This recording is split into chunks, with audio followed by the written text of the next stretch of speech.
Hi hello నేను మీ సుధారాణి. అందరూ ఎలా ఉన్నారండి? ఐ హోప్ మీ అందరూ చాలా బాగున్నారని అనుకుంటున్నాను. ఈరోజైతే నేను ఇంట్లో చేసిన కర్రీ పాలకూర వెల్లుల్లి కారం. పాలకూర అంటే నచ్చని వాళ్ళు ఎవరైనా ఉంటారా?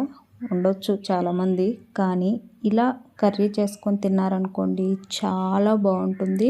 నచ్చని వారికి కూడా ఇంకా ఇష్టంగా తినాలనిపిస్తుంది. ఎందుకంటే నేను ఆల్రెడీ ట్రై చేసే మీకు చెప్తున్నాను, చాలా టేస్ట్గా ఉంటుంది. ముందుగా అయితే మనం కారం ప్రిపేర్ చేసుకుందాం. దానికి మనం ఒక పెద్ద సైజు ఆనియన్ కట్ చేసి వేసుకున్న తర్వాత వెల్లుల్లి, ఉప్పు, కారం, పసుపు, జీరా మొత్తం కలిపి పేస్ట్లా ప్రిపేర్ చేసుకొని పక్కన పెట్టుకున్నాం. నెక్స్ట్ ఒక కడాయి తీసుకొని స్టవ్ ఆన్ చేసుకొని కడాయి వేడైన తర్వాత ఆయిల్ వేసుకొని పోపు పెట్టేసుకున్నాం. మన ఛానల్ని ఫస్ట్ టైం ఎవరైనా చూస్తున్నారా? తప్పకుండా సబ్స్క్రైబ్ చేసుకోండి, మర్చిపోవద్దు.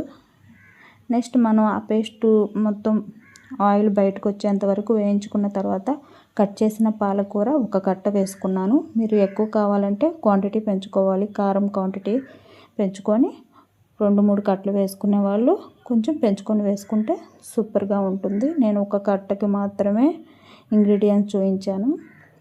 కూర అయితే సూపర్గా వచ్చింది.